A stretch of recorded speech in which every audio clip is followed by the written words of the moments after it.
Graça e paz, irmãos. Amém? Estão todos acordados?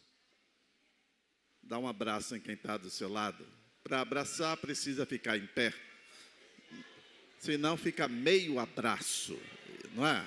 Dá um abraço. Isso. Que bom que você veio. Que bom que você está aqui. Que bom que Deus trouxe você a esse lugar, a essa casa de adoração. Você que está no YouTube também, tem alguém ligado aí perto de você, dá um abraço nele também, vai ficar muito feliz de receber um abraço.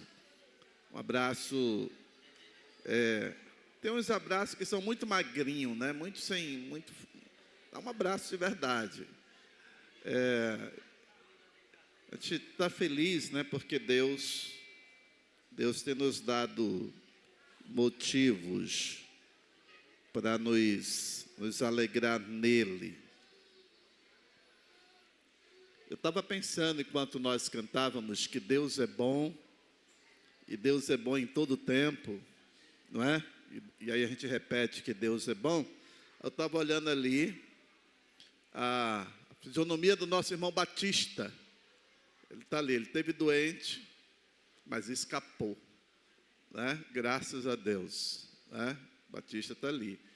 Então, talvez hoje você ainda não pensou nas bênçãos que Deus te concedeu durante essa semana. Ontem eu quase não estava falando, o Emily estava feliz, porque estava acontecendo um treinamento de liderança aqui na igreja, e Emily disse assim: graças a Deus o pastor não consegue falar.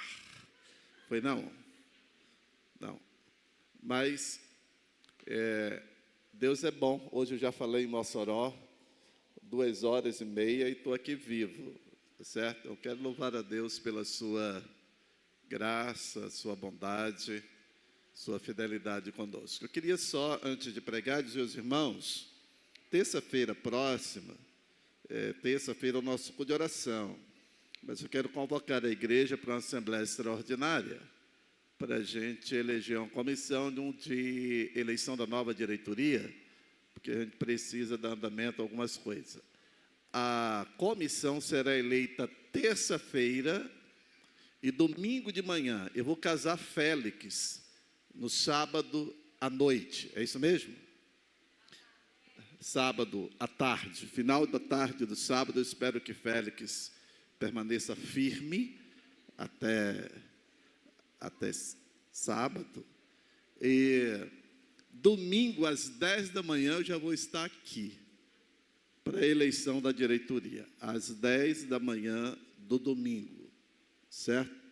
A gente tem uma assembleia extraordinária terça-feira e uma outra assembleia extraordinária no domingo de manhã às 10, até às 10 eu chego, tá certo? A gente precisa dar prosseguimento a algumas situações da administrativa da nossa igreja como entidade jurídica. Então nós vamos pensar nisso. Pensar também que o próximo domingo é o domingo que antecede o carnaval. É isso mesmo? Dia 4. O domingo seguinte é o domingo do carnaval. Então eu queria que você convidasse todos os seus amigos para estar aqui um domingo antes do carnaval. Tá certo? Isso, convida seus amigos para ele ouvir de Jesus antes do carnaval. E a gente precisa investir na vida dos nossos amigos, falar de Jesus, compartilhar da graça soberana de Jesus. O domingo seguinte, se eu não estou enganado, a gente tem dia 26, é o último domingo, é isso? 25 de fevereiro, é o último domingo. Mas na semana que antecede o 25, dia 22, a gente começa um treinamento aqui. A gente vai ter 6 pastores norte-americanos aqui na igreja. Então a gente encerra no dia 25. Aí no dia 1º domingo de março, aí o pastor Richards vai estar conosco. Aí, dia 16 de março, viu como minha agenda está boa na cabeça? 16 de março é a formatura da turma do Centro de Formação. Dia 16 de março, o pregador é o pastor Roni. E aí ele vai pregar dia 16 na formatura e dia 17, tá certo? No culto de manhã e no culto da noite. Pastor Roni. Você ouvir pastor Roni, vale a pena você cancelar qualquer coisa que você tenha agendado. Tá bom assim? Aí dia 18 eu viajo, mas eu volto no final de semana. Eu vou só em Curitiba para um encontro de missiólogos do Brasil, mas aí eu volto no sábado. Domingo eu estou aqui para a gente encerrar o mês de março. Tá bom? Vamos ler a Bíblia? Ou não queremos ler a Bíblia? É muita notícia, né? Assim. Estou feliz com Josué e a esposa. Fica em pé, Josué, vocês dois. Essa semana eu disse, ele lembrava deles. Lembram deles? Lembram. Então, vamos dizer para eles que eles são bem-vindos. Sejam bem-vindos. Tá? É bom demais ter vocês aqui. Tá bom? Vocês faziam falta. Então, voltou para o lugar certo. Sejam bem-vindos. A você que está no YouTube conosco, Deus abençoe. Provavelmente a Alisson está no culto. Estou sem celular aqui, não sei quem está no culto hoje no YouTube. Mas eu quero que você se sinta bem. Agora, você está visitando nós hoje. Você está perto de um visitante? Tá? Está perto de um visitante? Natan não é mais visitante. Você está perto de um visitante, diga ele assim, seja bem-vindo. Dá um bem-vindo para ele. Uma pessoa assim bonita que está visitando nessa noite. Eu quero ler um texto da Bíblia com você. Um texto. Domingo passado eu falei sobre Noé. Hoje eu quero falar sobre Jó. Porque eu quero falar sobre homens que viveram de uma forma extraordinária. Jó capítulo 1, versículos de 1 a 5. Olha aí na sua Bíblia. Jó capítulo 1, versículos de 1 a 5, depois do 20 ao 22. Amém? Se você não trouxe a sua Bíblia, você pode acompanhar aqui. Diz assim, havia um homem na terra de Uz, e seu nome era Jó. Ele era um homem, era um ser humano bom, honesto, justo, amava respeitosamente a Deus e evitava praticar o que era mal. Jó era pai de 7 filhos e 3 filhas. Ele possuía 7.000 ovelhas, 3.000 camelos, 500 juntas de boi, 500 jumentas. Tinha também muitos servos a seu serviço. Era o homem mais rico entre todos os habitantes do Oriente de sua época. Seus filhos costumavam visitar uns aos outros e cada vez um deles preparava um banquete e mandava convidar suas 3 irmãs para comer e beber com eles. Assim que passava o período das festas e banquetes, Jó os mandava chamar e fazia com que se santificasse por meio dos ritos de purificação. Jó levantava-se ao romper da aurora e oferecia holocausto, isto é, sacrifícios completamente queimados em nome de cada um de seus filhos, pois pensava, talvez meus filhos tenham pecado, ainda que no íntimo de cada um, e assim blasfemado contra Deus e os seus corações. E era assim que Jó vivia e procedia. Versículo de número 20 e o 22, até o 22.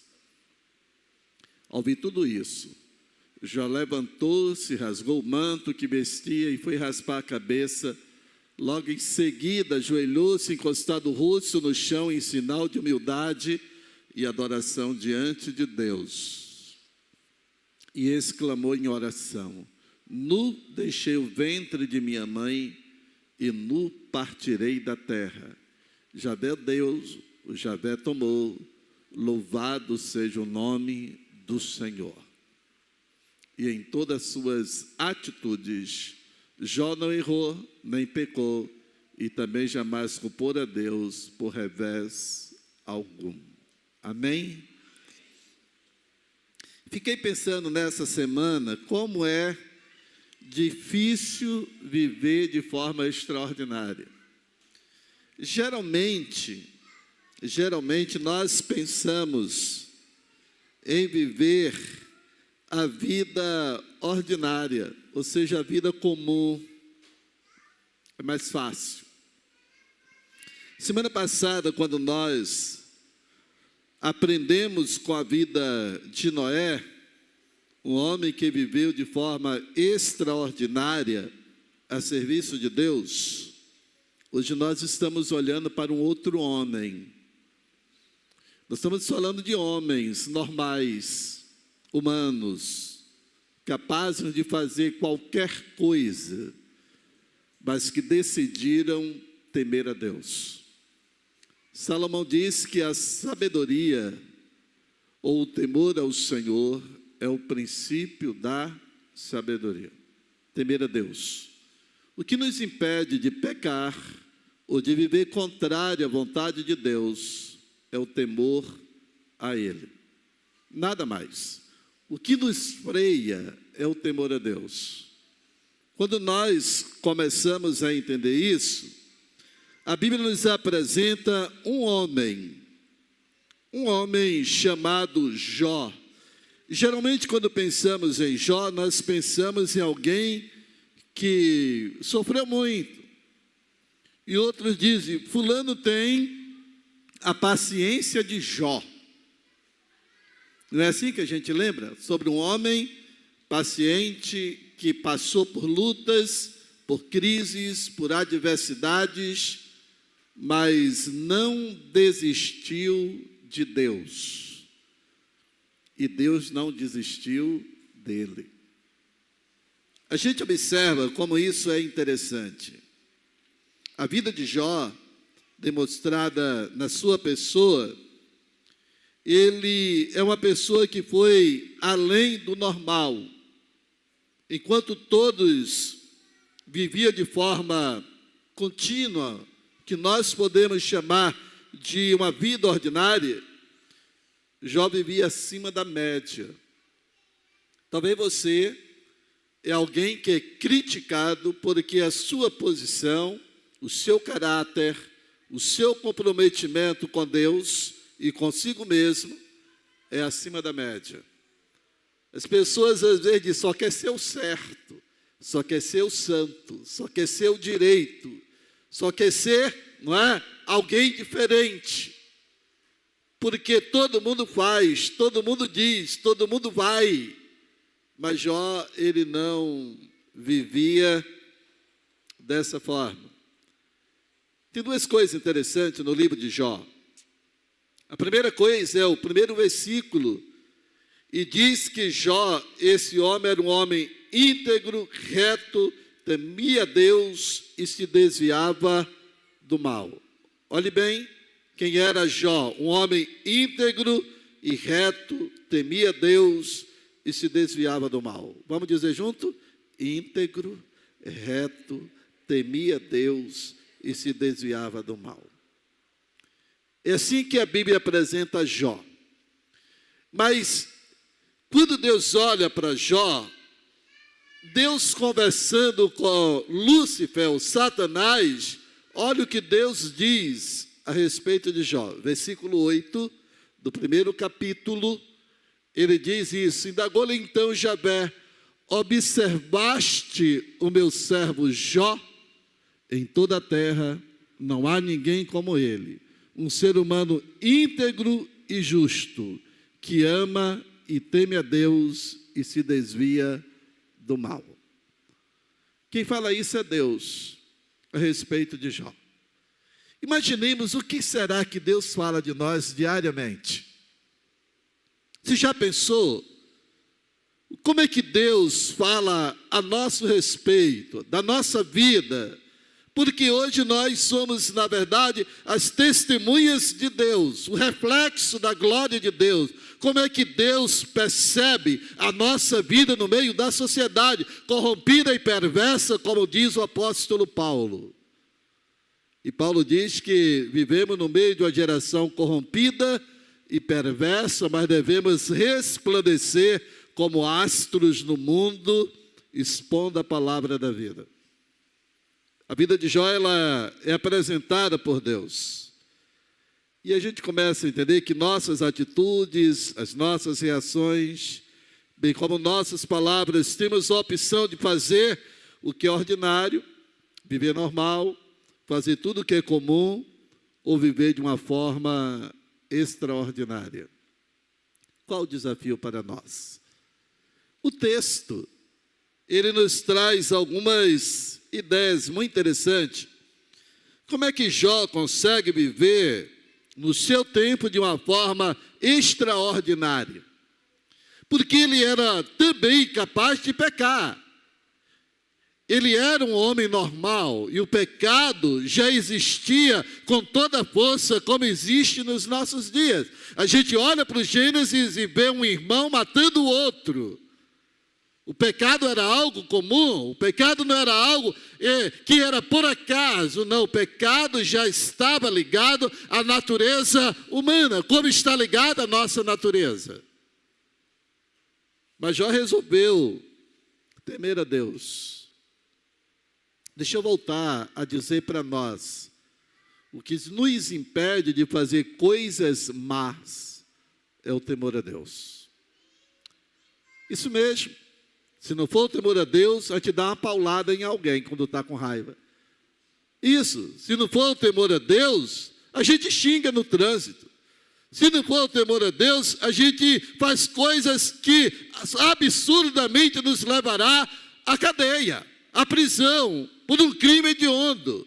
E ficaríamos lá para o resto da vida, porque a natureza humana, ela é cruel, ela é péssima. Mas Jó resolveu temer a Deus. Isso é o que Jó fazia, era algo extraordinário. Vamos aprender com ele algumas lições importantes. Primeira coisa que a Bíblia diz é que Jó se desviava do mal. Diga para o seu vizinho assim: Jó se desviava do mal. E você?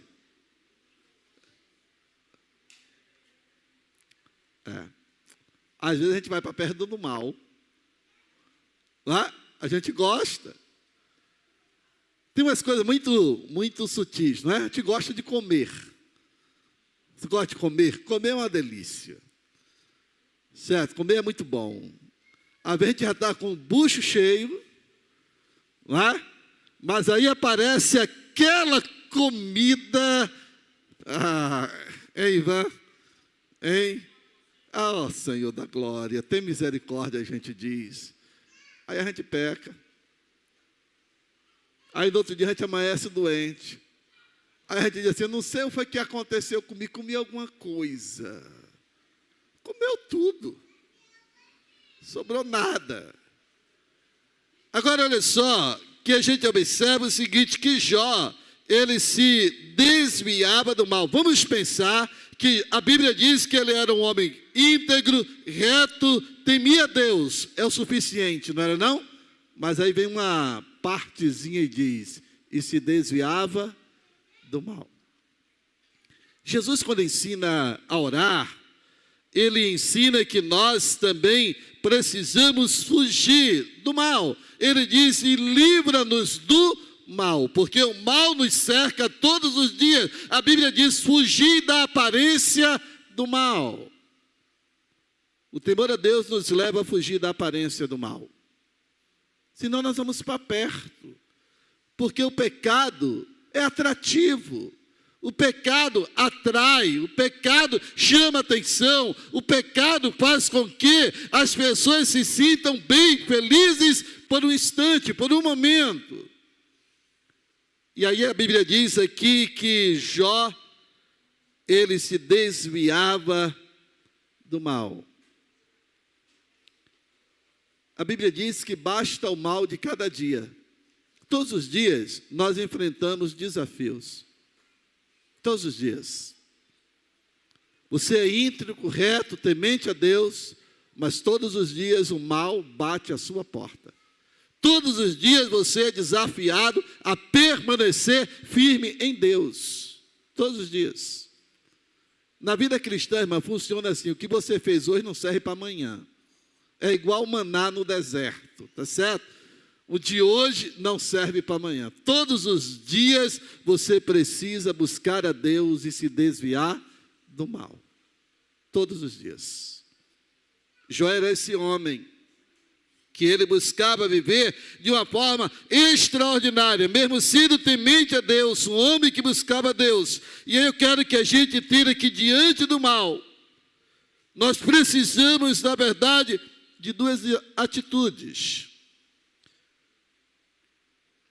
Diante do mal, nós temos, na vida normal, duas situações: enfrentar o mal ou fazer o mal. Ou uma coisa ou outra. Na vida extraordinária, a Bíblia diz que nós devemos fugir do mal. Às vezes a gente quer enfrentar. Na maioria das vezes, nós queremos dizer que somos fortes. E se for nós, nordestinos, a gente diz: eu sou é macho. Eu não abro uma vírgula. A gente quer levar na força, a gente quer levar na raça, a gente quer levar no nome. A gente diz: eu sou homem. Já lembra quando você era pequenininho e dizia assim: na cara que mamãe beijou, ninguém bate. Lembra disso? Já. Porque é muito macho. Outros dizem: eu não levo desaforo para casa. A gente leva para casa, leva para todo canto. Deus, Ele diz para nós: fugir da aparência do mal. Se queremos viver de forma extraordinária nesse mundo, precisamos fugir do mal. Diga aí para o seu vizinho: fuja da aparência do mal. Essa é a primeira coisa. Olha bem, Jó era um homem íntegro, reto, temente a Deus, mas se desviava do mal. Esse é o conselho. Por isso ele vivia de uma forma extraordinária perto de Deus. E aí quando a gente começa a olhar que como servo de Deus, precisamos, irmãos, fugir da aparência do mal, olhar de longe. E aí, olha só que 1 Tessalonicenses, capítulo 5, versículo 22. 1 Tessalonicenses 5, 22, a Bíblia diz: afastai-vos de toda forma de mal. A gente precisa se afastar de toda forma do mal. E aí isso é interessante. Bem, a segunda questão, que Jó, ele era um homem que tinha uma vida de oração. Como vai a sua vida de oração? Você ora? Tem pessoas que só oram quando a coisa está ruim. Aí faz uma vigília de oração, faz jejum, faz um monte de coisa quando a coisa está ruim. Aí quando a tempestade passa, essa pessoa não ora mais. Ela desaparece. Jó não era assim. Ele era um homem que orava. E orava todos os dias. Ele orava por ele, orava pela sua família. Ele orava pela sua casa. A vida cheia de oração e consagração a Deus, por sua família, tudo que tinha, ele buscava a Deus, não esperava ter um motivo especial para orar. A vida relacional, ela pode ser assim. Olha só, Jó capítulo 1, versículo 5, é um versículo grande, mas olha só o que o texto diz: e assim que passava o período de festa, banquete, Jó os mandava chamar e fazia que santificasse por meio de rito e purificação. Jó levantava-se ao romper da aurora e oferecia holocausto, isto é, sacrifício, completamente queimado, em nome de cada um dos seus filhos, pois pensava: talvez meus filhos tenham pecado, ainda que no íntimo de cada um e assim blasfemado contra Deus e os seus corações. E era assim que Jó vivia e procedia. Ele era um homem que tinha intimidade com Deus. Uma vida extraordinária com Deus leva a isso. Uma experiência. Uma vida ordinária, ela tem a dificuldade de orar. Tem pessoas que não conseguem orar 5 minutos. Dizem, o que é que eu vou dizer para Deus em 5 minutos? Vou ensinar você a orar. Você quer aprender a orar? Porque Jesus parou para ensinar os seus discípulos a orar. Você começa a orar louvando a Deus. Deus, eu te louvo porque tu és bom, porque tu és maravilhoso, porque tu és grandioso. Comece a louvar a Deus. Depois que você louvar a Deus, apresente seus pedidos.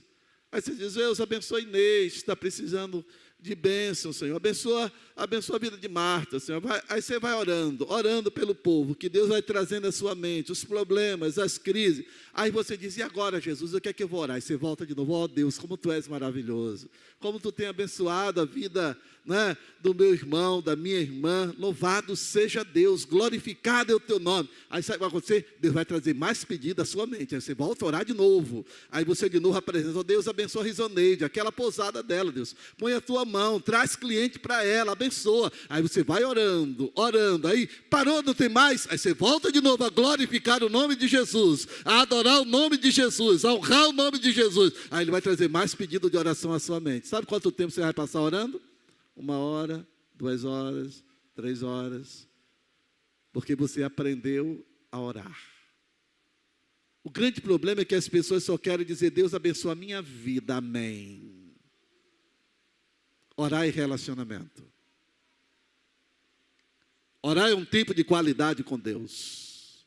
Orar é estar na presença de um Deus que pode fazer coisas extraordinárias. E de forma ordinária, a pessoa só ora quando tem dificuldade. De forma extraordinária, dedicar-se em oração. A vida de oração muda tudo. Quando você começa a orar, as coisas mudam.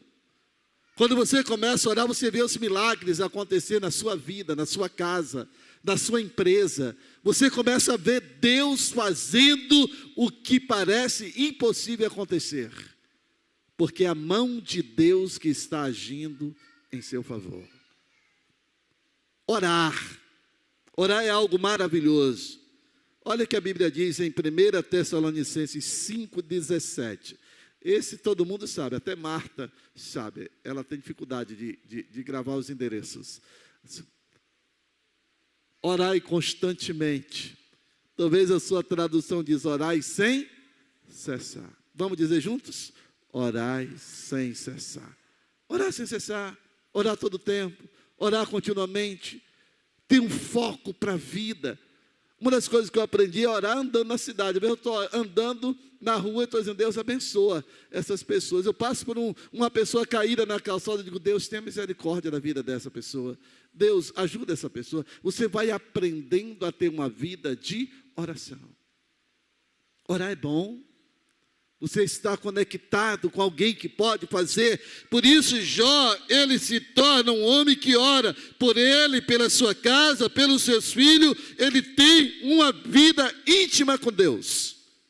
Mas Jó também nos ensina que ele adorava a Deus acima de tudo, das crises. O versículo 20 do primeiro capítulo de Jó, ele diz isso aí, olha. Então Jó se levantou, rasgou o manto, rapou a cabeça, prostrou-se em terra e adorou. Sabe quando foi que ele fez isso? Quando todos os filhos morreram, quando toda a fazenda acabou, quando tudo parecia não ter mais jeito, quando tudo acabou das suas mãos, ele teve essa atitude de adorar a Deus. No tempo da crise não é fácil adorar. Mas quando nós passamos a conhecer Deus de uma forma melhor, o tempo é circunstancial. Nenhuma tempestade vem para ficar. Toda tempestade passa. Nenhum deserto é para sempre. todo ele é uma passagem. Deus está conosco. E é isso que Jó ele nos ajuda a entender.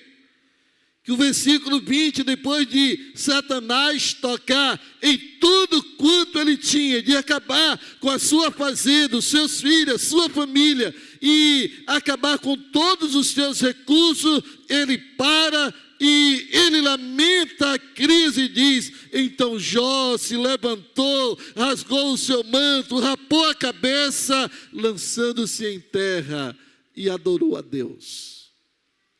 Querido, adorar a Deus no tempo de crise é resultado de conhecer Deus no tempo da bonança e saber que Ele permanece conosco.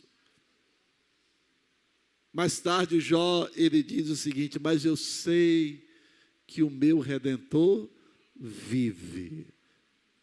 Se você sabe quem é Deus, você sabe que a sua crise vai chegar ao fim. Você pode tomar posse da vitória com antecedência.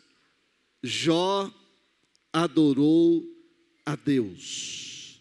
Diante da pior notícia, Jó adorou Deus. Sua atitude foi uma atitude de adorador. Era algo realmente interessante, porque isso era uma característica marcante em sua vida. O próprio Deus se impressionou com isso. Deus olha para Satanás e diz: você está vendo o meu servo Jó? O diabo disse: ele só te adora porque tu tem abençoado ele. Ele disse: não, ele me adora porque ele é um homem íntegro, reto, temente a Deus e se desvia do mal. Deus nos conhece. Diga para o seu vizinho: Deus conhece você. Ninguém engana Deus. O nosso coração pode nos enganar, mas o nosso coração não engana Deus. Deus conhece quem somos. E o interessante, querido, que isso é extraordinário. Precisamos adorar a Deus. Jó adorava, não, ele estava ali diante do Senhor. Diante das crises, ele estava adorando a Deus. E ele olha para Deus o seguinte: ele não adora simplesmente porque ele queria agradar a Deus. Ele adora porque ele conhece Deus. Tem pessoas que esquecem do que Deus fez, não é verdade? Jesus disse que ele curou 10 leprosos. Passaram 10 leprosos. Aí Jesus cura os 10 leprosos. E diz: vai ao templo, se apresenta lá. Aí um volta. E Jesus pergunta assim: não foram 10? Cadê os 9? A gratidão, a adoração, às vezes escapa da vida das pessoas. As pessoas são abençoadas. A mão de Deus é estendida sobre as vidas, mas as pessoas, elas deixam Deus de lado. Elas não reconhecem tanto o que Deus tem feito. Como você pode adorar a Deus? Muito interessante isso, não é? A Bíblia fala de uma pessoa extraordinária. Ele é grato ao Senhor por tudo que Ele faz. O salmista diz no Salmo 116: que darei eu ao Senhor por todos os benefícios que Ele me tem feito. Olha que pergunta. Ele está perguntando a si mesmo: o que é que eu vou dar a Deus por tudo que Ele tem feito por mim? Ele responde a Ele mesmo: eu tomarei o cálice da salvação e invocarei o nome do Senhor enquanto eu viver. Deus conhece. Deus sabe quem somos. Por isso precisamos adorar a Deus acima de tudo. Precisamos adorar a Deus de verdade. E aí quando você volta a 1 Tessalonicenses 5, versículo 18, ele diz isso aqui, ó. Olhe bem, porque o 17 diz: orai sem cessar. Ele diz: dei graças em todas as circunstâncias, pois esta é a vontade de Deus para vocês em Cristo Jesus. Dê graças a Deus. Louvar a Deus pelo que Ele tem dado. A expectativa de Deus é encontrar verdadeiros adoradores. Homens e mulheres que queiram adorá-lo.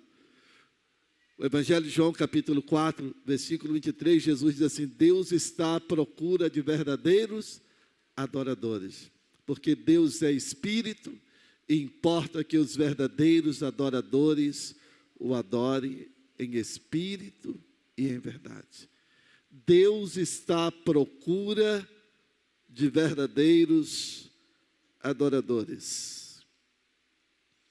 A última lição que eu quero tratar sobre Jó é que Jó não reclamava. A gente tem a ideia de reclamar da vida, não é não? A gente tem sapato, a gente diz, estou sem sapatos. A gente tem roupa, a gente diz, estou sem roupa. A gente às vezes tem comida, a gente diz, está sem comida. Aí a gente vai lá e tem ainda pacote para fazer cuscuz, tem um projeto de frango na geladeira. A gente tem tantas coisas e às vezes a gente reclama da bondade de Deus. Queria que a gente aprendesse com Jó, porque Jó, capítulo 1, versículo 22, diz assim para nós, olha só a declaração de Jó: em tudo isso, Jó não pecou, nem culpou a Deus de coisa alguma. Jó, ele olha para Deus, em tudo isso Jó não pecou, nem atribuiu a Deus falta. Às vezes a gente ouve as pessoas dizer, eu oro tanto e não sou abençoado, eu peço tanto, mas Deus não atende. Como a minha vida é ruim, tanto que eu vou para a igreja, mas a coisa não muda. Quem é culpado? Deve ser Deus. Se eu faço essas coisas e Deus não me abençoa, eu acho que Deus não gosta de mim. Tem muita gente que parece um patinho feio. Ninguém me ama, ninguém me quer. Eu quero que você entenda que Deus, Ele olha para nós de uma forma muito interessante. Porque Jó, ele não reclamou, ele disse, o Senhor me deu, o Senhor tomou, louvado seja o nome do Senhor. Vamos dizer juntos? O Senhor me deu, o Senhor tomou, louvado seja o nome do Senhor. Geralmente quando alguém perde uma coisa, diga assim, o diabo levou. Eu quero dizer a você que o diabo não toca naquilo que é do povo de Deus. Às vezes Deus tira de nós, quando a coisa está se tornando mais importante do que Deus é para nós. O número 1 na nossa vida é Deus. Por isso ele diz, buscai primeiro o reino de Deus, a sua justiça, e as outras coisas vos serão acrescentadas. Jó não reclamou de Deus. Ele passou momentos difíceis. Você já pensou no mesmo dia você perder 10 filhos? No mesmo dia você perder 10 filhos? Não sobrar nada da sua casa e sobrar uma mulher amargurada, dura, ressentida e com toda razão, porque ela perdeu tudo.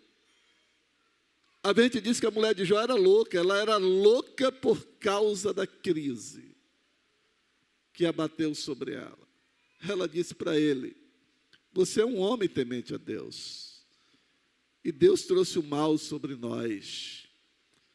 Manda esse Deus, tira esse Deus da sua vida e morra, porque o seu estado é crítico. Jó disse assim, como falas qualquer louca, você está falando. Deus nos abençoou a vida toda, e agora nos sobreveio o mal. E ele louva a Deus. Ele não reclama de Deus. Querido, quando nós olhamos isso, um ato de adoração espetacular desse homem, que ele não sabe reclamar. E aí a gente começa a perceber que às vezes nós gastamos mais tempo reclamando das coisas do que louvando a Deus, reclamando do que Deus tem feito. Reclamar aborrece Deus. Você sabia disso? Que a gente reclamar da vida aborrece Deus? Porque Deus é um Deus abençoador. Quando Ele permite alguma coisa difícil para nós, é porque Ele quer nos ensinar. Ele quer nos ensinar o processo da dependência. A Bíblia diz que há um tempo determinado para todas as coisas. Tempo de plantar e tempo de colher. Tempo de falar, mas também tempo de ficar calado. Como é difícil, hein? Ficar calado. Não é fácil, quando está doendo. Eu quero que a gente entenda que precisamos aprender com esse homem chamado Jó, a viver uma vida extraordinária, mas para isso é necessário aprender algumas coisas. Se desviar do mal, ter uma vida de oração, adorar a Deus de todo o coração e não reclamar do que Deus tem feito em nós e por nós. Jó era um homem íntegro, reto, que temia Deus e se desviava do mal. Essa é a biografia de Jó. Como Deus conhece você? Como será que Deus vê a mim e a você nessa geração? Como as pessoas olham para você? Eles veem você como um homem ou mulher de Deus, que ama a Deus, que teme a Deus, que foge da aparência do mal, que anda com Ele, que vive para Ele e para a glória dEle. Eu quero nessa noite te encorajar a mudar a direção da sua vida. Talvez você esteja acostumado a viver o ordinário, o normal, o que todo mundo faz, o que todo mundo diz, e na direção de que todo mundo está indo. Eu quero te encorajar a dar um passo diferente, a viver o extraordinário. E para viver o extraordinário, você precisa sair do normal. Isso, sair do normal. Ter uma nova atitude, um novo agir. Você começar a olhar para Deus e dizer: Deus, eu quero caminhar contigo. Porque caminhar contigo é algo extraordinário. Eu quero ter uma vida nova. Eu quero orar com você. Talvez nesse tempo você tenha experimentado algumas coisas, algumas bênçãos, algumas ações de Deus na sua vida. Talvez o seu coração tem mudado, a sua vida tem mudado. Mas Deus nessa noite, Ele quer fazer uma mudança maior. Ele quer mudar a sua história de vida. Eu quero orar com você. Ó Deus, Tu és o nosso Deus. Tu és o Deus que conhece o nosso coração. Tu és um Deus que faz coisas extraordinárias. E nessa noite nós olhamos para a Tua palavra, apresentada a nós um homem que no seu tempo viveu de forma extraordinária. Um homem íntegro, reto, que vivia temendo a Deus e se desviava do mal. Pai, nós somos nessa geração pessoas que está tendo essa oportunidade de ter um caráter totalmente mudado, transformado. Tu tem nos dado a oportunidade de viver uma vida singular, uma vida que gera impacto para os nossos familiares, para os nossos amigos, para os nossos colegas, para os nossos vizinhos. Uma vida que seja impressionante nesse tempo.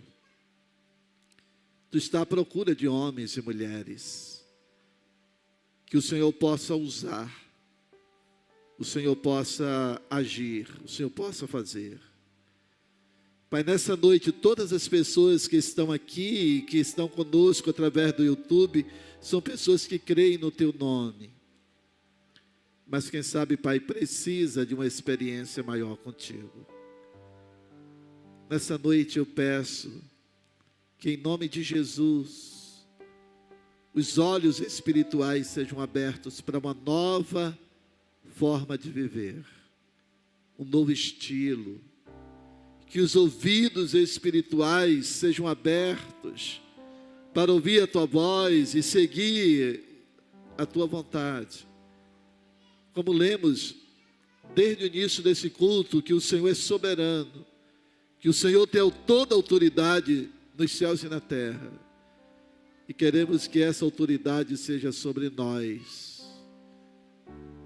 que os nossos paradigmas sejam quebrados, paradigmas religiosos sejam quebrados, pactos sejam desfeitos, quem sabe pactos que foram feitos pelos nossos pais, pactos que foram feitos por pessoas.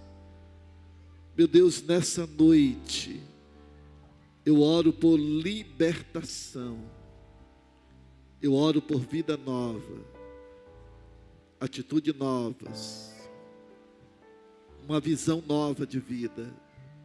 Eu oro para que o Espírito Santo fale profundamente os corações, dizendo: filho meu, eu quero usar a sua vida de uma forma extraordinária, para a glória do Deus Todo-Poderoso. Ó Deus, tira todo medo, tira toda timidez, tira toda apatia, tira tudo aquilo que impede que nessa noite haja um romper espiritual sobre as vidas. Que o poder de Deus, que é soberano para fazer muito mais, além do que nós pedimos ou pensamos, haja, esteja removendo e movendo os corações. Nós oramos em nome de Jesus.